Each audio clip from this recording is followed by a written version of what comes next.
Ser podcast.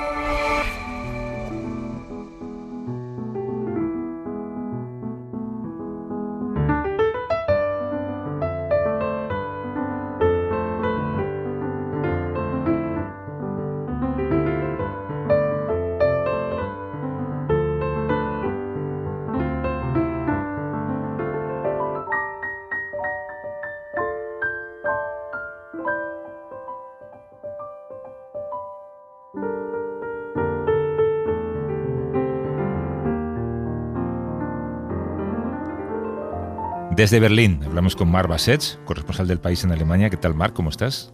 Hola, ¿qué tal, Javier? Guten Tag. He visto que en el País Semanal, en la edición de hoy, domingo, de hecho, hay un artículo tuyo, hay un reportaje tuyo del que ya nos hablaste o mencionaste de pasada el otro día.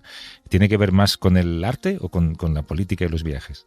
Tiene que ver con el arte, tiene que ver con los viajes y tiene que ver con Alemania. Alemania en todo su sentido histórico, el peso de la historia, que se muchas veces expresa a través del arte y de la literatura, ¿no?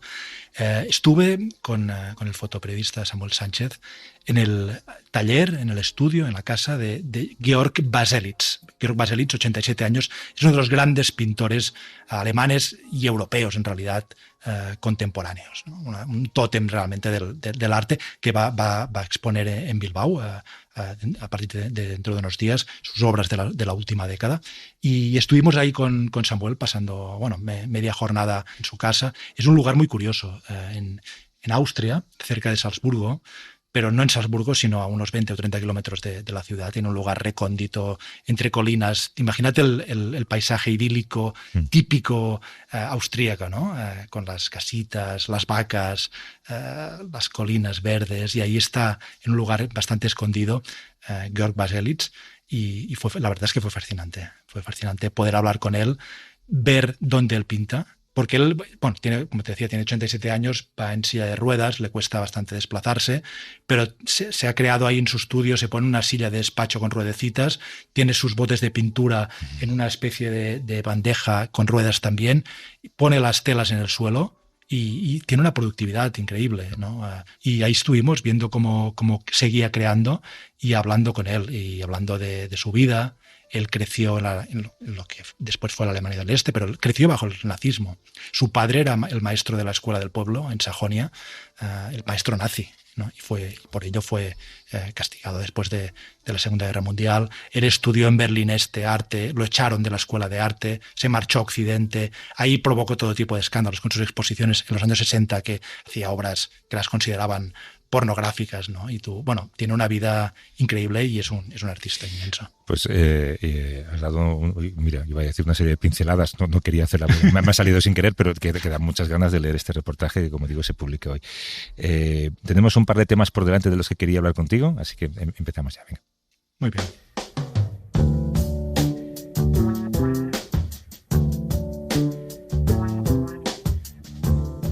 There's one for you.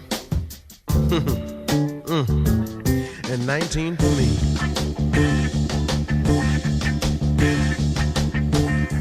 Cause I'm the tax man. Yes, I'm the tax man. That man is rough. Now dig this. En Francia hay un nombre que genera mucho debate en tertulias y en discusiones a pie de calle. Es el nombre de Gabriel Zucman, es un economista. Ha planteado una medida, Marc, en medio de un contexto de deudas estatales, podría generar una mayor justicia fiscal, según su propuesta.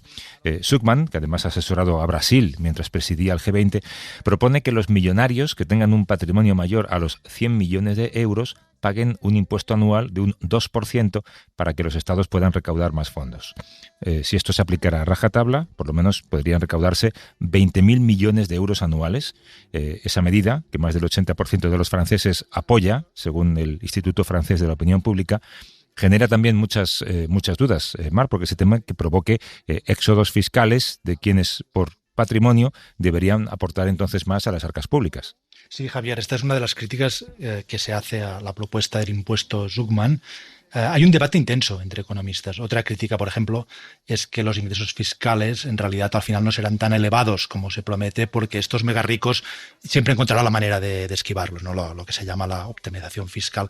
Pero este debate va más allá de la economía. El impuesto Zuckman se ha convertido en Francia en una cuestión política, casi en un símbolo. El anterior primer ministro, que cayó en septiembre en una moción de confianza, el centrista François Bayrou, lanzó un mensaje de alerta sobre la situación económica que casi era apocalíptico.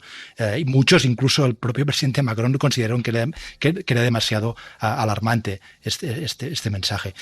Bayrou señaló que había un déficit descontrolado y una deuda descontrolada.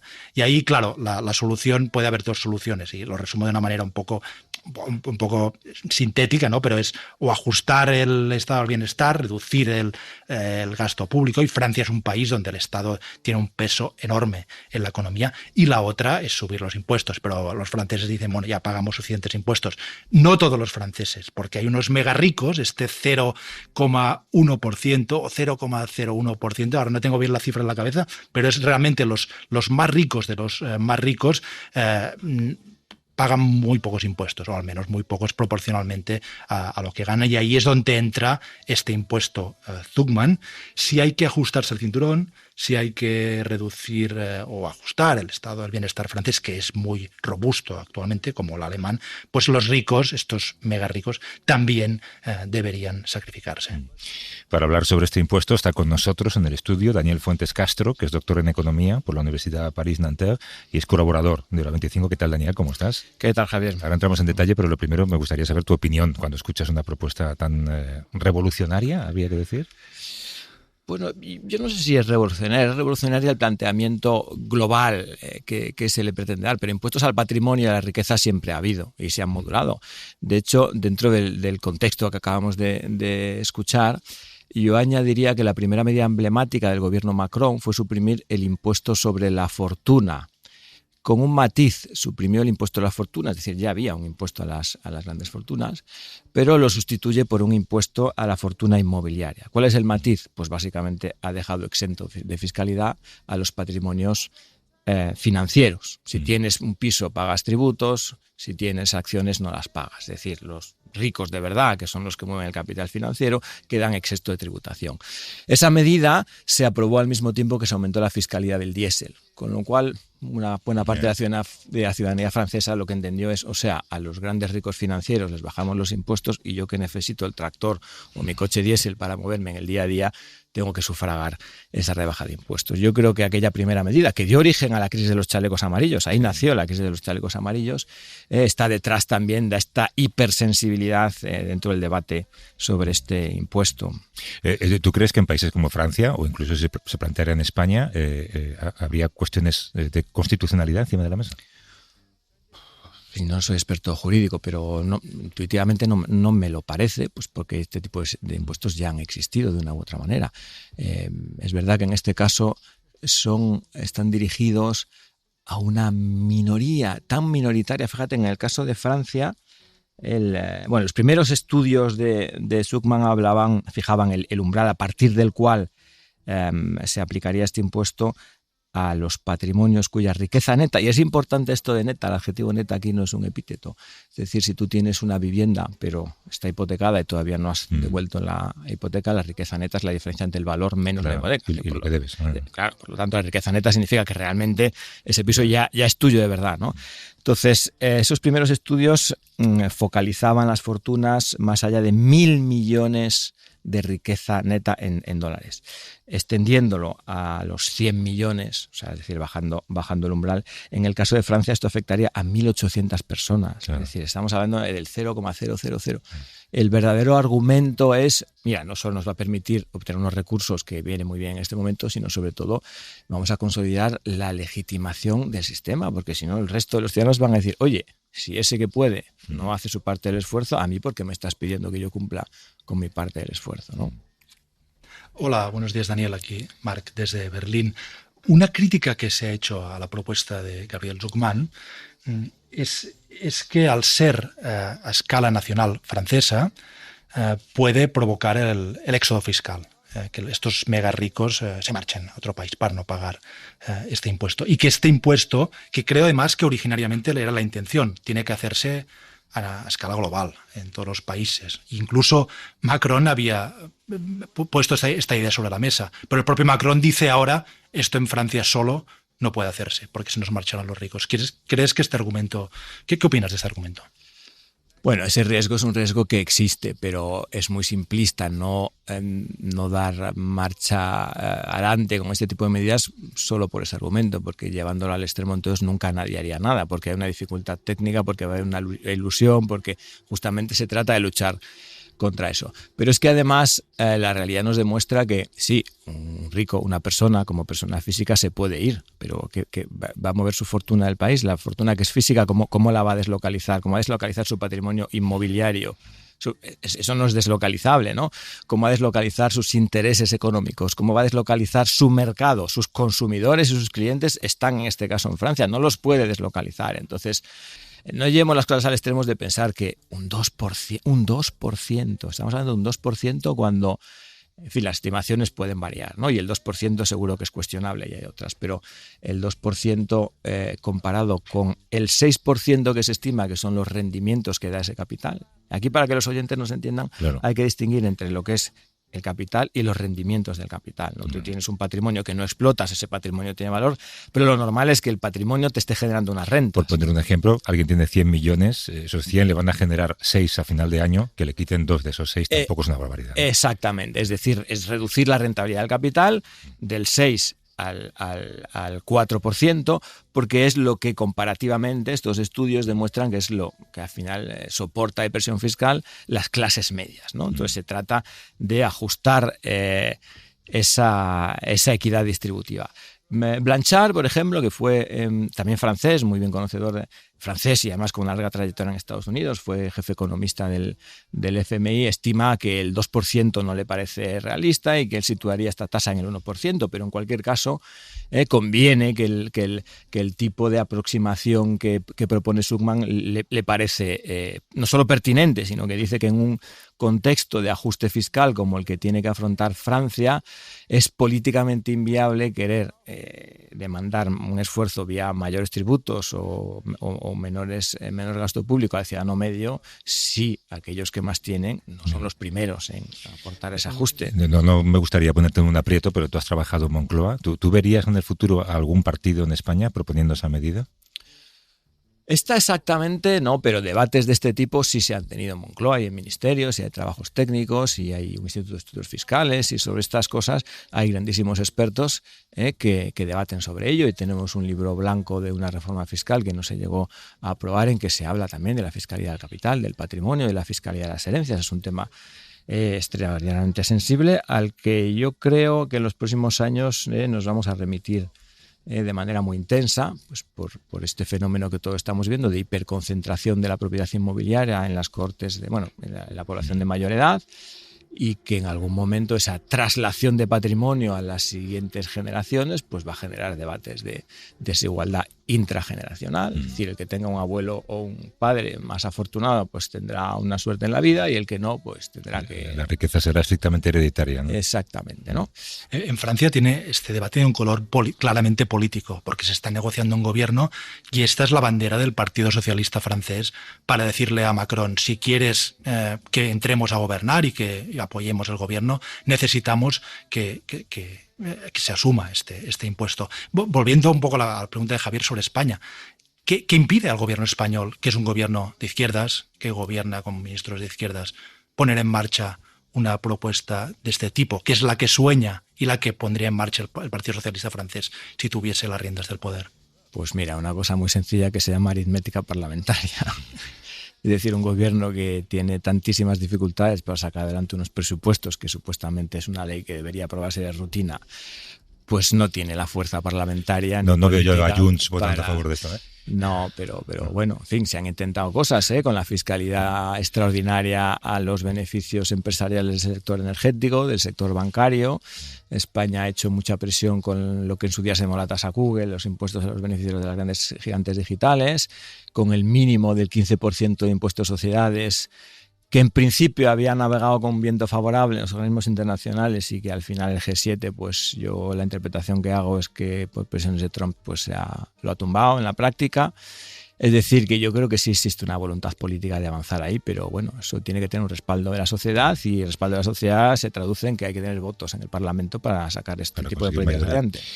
Daniel Fuentes Castro, que es doctor en Economía en la Universidad París-Nanterre y colaborador de la 25. Gracias por acercarte al estudio, Daniel. Cuídate. A vosotros, un abrazo. Gracias.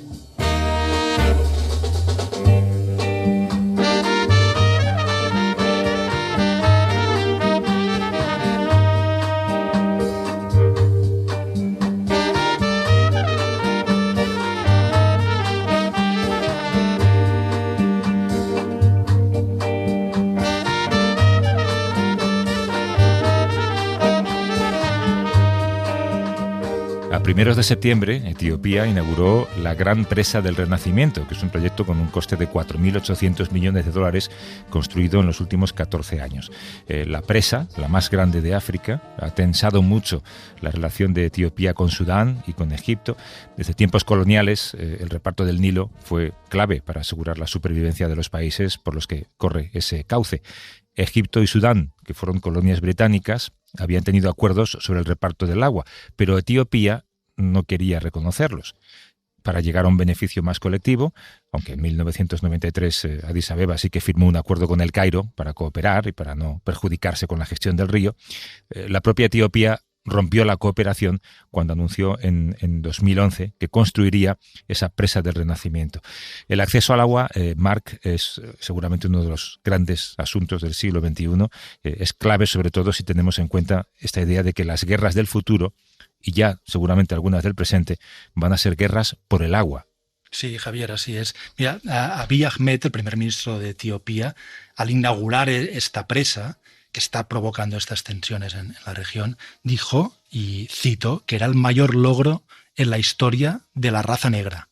Bueno, quizá es un poco exagerado, pero expresa un poco el orgullo y el motivo de gloria nacional casi que supone para Etiopía la construcción de esta infraestructura. Egipto respondió diciendo que esto ponía en peligro los intereses existenciales de su pueblo. Hay que mirar el mapa de la zona, de la región, y para entender este conflicto. El Nilo se origina en dos ríos. El Nilo Blanco, que nace en Uganda o Tanzania, pasa por varios países, pasa por Sudán del Sur, por Sudán, y en Sudán, en Jartum, en la capital de Sudán, se une con el Nilo Azul, que es el otro Nilo, que nace en Etiopía, que según leo en una crónica del semanario The Economist, provee en un 85% las aguas del río Nilo, y ahí en Jartum nace el Nilo, de la unión del Nilo Blanco y el Nilo Azul.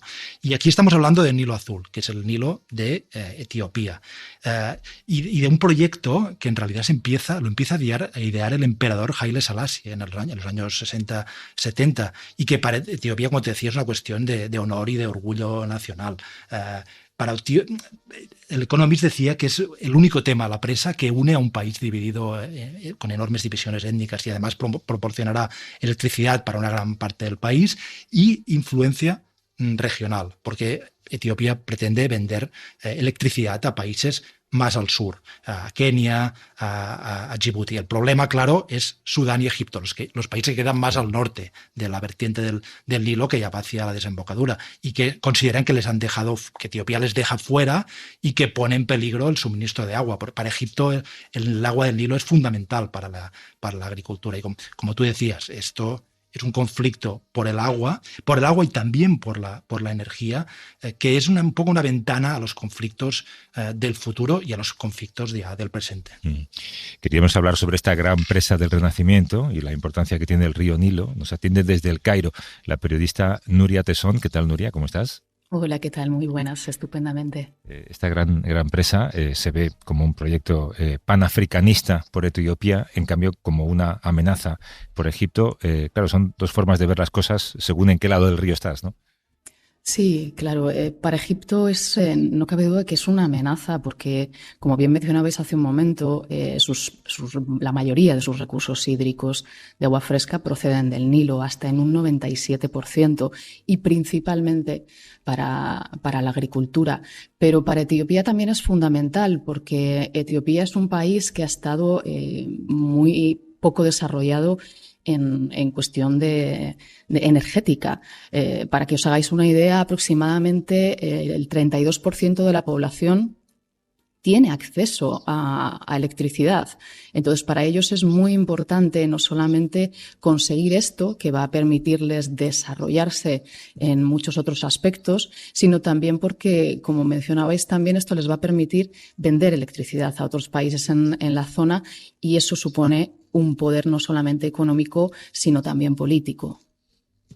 Hola, Nuria, aquí Marc desde Berlín. El daño que Egipto considera que esta presa va a suponer para este país, ¿es real? ¿Está cuantificado? ¿Realmente es una amenaza existencial, como dice Egipto? Sí. Para Egipto es una amenaza porque Egipto es uno de los países con mayor escasez de agua del mundo. Lo dicen la mayor parte de los expertos, y además tiene muy pocos recursos hídricos. Con los acuerdos que mencionabais al principio de ese acto de las aguas del Nilo del año 59, Egipto recibe 55.000 millones de metros cúbicos anuales. Sus necesidades reales están en torno a las 114.000. Solamente el cultivo, mencionábamos antes la agricultura, solamente el cultivo de arroz se lleva 10.000 de esos 55.000 millones de metros cúbicos que le garantizan los acuerdos del Nilo. Y esa creciente brecha no hace más que poner de manifiesto cómo se están debilitando los derechos, de alguna manera, de los egipcios, y esa amenaza existencial, tanto para la agricultura, que supone hasta un 35% del empleo en este país, como para el abastecimiento. Egipto ya importa más del 40% de lo que consume. Esto no hace más que empeorar esa situación, y el déficit ya ha obligado al Cairo a adoptar estrategias alternativas para abordar la escasez, y solamente compensan parcialmente una demanda que no para de crecer porque en este país viven 110 millones de habitantes. Háblanos, Nuria, de Sudán, porque es un país en guerra, y literalmente se encuentra en medio de dos países que tienen que dialogar para poder existir, ¿no? ¿Cómo se ve afectado por el Nilo? Bueno, Sudán está en guerra desde hace 2 años, desde el 15 de abril de 2023, como bien comentas. Y hasta hace muy poco tiempo, de hecho todavía lo es, pero debido al conflicto las cosas están paralizadas en términos del peso que puede tener en las negociaciones. Se le consideraba el hacedor de reyes. Eso quiere decir que de alguna manera tenía el poder de inclinar la balanza hacia Etiopía o hacia Egipto, porque Sudán se puede ver muy beneficiado del control de las aguas del Nilo, de ese control del flujo del agua, porque es un país, uno de los más ricos que hay en la región, en tierra agrícola, sin explotar. Esto les permitiría controlar esas aguas, pero también el hecho de que no haya acuerdos con Etiopía, que es el principal escollo que está habiendo en las negociaciones, sobre cuándo y cuánto de esa agua se deja salir de la presa, de la gran presa del Renacimiento de Etiopía, supone que no pueden controlar. Si no controlan las crecidas, se producen inundaciones. Vimos unas de las mayores inundaciones el otoño pasado, y este año estamos volviendo a ver inundaciones, porque en cuanto empieza la temporada de lluvias por estas fechas en Etiopía, la presa se llena, se suelta agua, se abre para descargar agua, y esa agua se desborda. Entonces, para Sudán es una posición extremadamente vulnerable, pero también ambivalente. Por eso que digo, porque por una parte se puede beneficiar de la regulación del caudal, pero por otro sufre la presión de las descargas y de los llenados. ¿Esto es un asunto ya cerrado una vez que se ha inaugurado la presa, o hay un conflicto que puede evolucionar? ¿Qué puede hacer Egipto ahora ante estos hechos ya realizados? Pues es que este tema es uno de los más controvertidos. Nuestros ojos ahora mismo se centran mucho en en Gaza y en Israel por el genocidio que están llevando a cabo allí y por la importancia que tiene Egipto como mediador, pero la frontera del sur del país es también muy inestable, no solamente por la entrada de refugiados desde Sudán, sino por este contencioso que hay en torno a las aguas del Nilo, porque Egipto se lo toma como una cuestión de vida o muerte. Así que no es en absoluto un conflicto cerrado. De hecho, mencionabais las guerras que se pueden producir en torno al agua. Yo en las últimas 2 COPs, en las que he trabajado mucho con el tema de diplomacia en torno al agua, sobre todo en aguas que son compartidas entre países y en esta región, una de las cosas que más se habla es precisamente cómo utilizarla de una forma como una herramienta para la paz en lugar de como una herramienta de conflicto. Ahora nos está hablando de guerra. Egipto en los últimos 3-4 años yo diría que ha bajado un poco el tono de ese enfrentamiento verbal en el que estaba dispuesto a utilizar todos los recursos. Pero bueno, es un tema que sigue estando sobre la mesa, es uno de los más importantes, se menciona en cada visita de Estado que se produce en este país o en todos los encuentros que tiene bilaterales con otros países europeos sobre todo, pero también africanos, y va a seguir estando ahí hasta que se encuentre una solución que Etiopía sigue rechazando porque no quiere ceder el control. Estuvieron a punto de alcanzar un acuerdo hace unos años, pero Etiopía se negó al final porque no quiere que nadie... Quiere tener la soberanía sobre el control de las aguas que salen de la presa. Desde el Cairo nos atendió la periodista Nuria Tesón. Mil gracias por la conversación, Nuria. Cuídate. Gracias, buenos días. Hasta luego. Y Marc, hasta la semana que viene. Hasta la semana que viene, Javier. Gracias.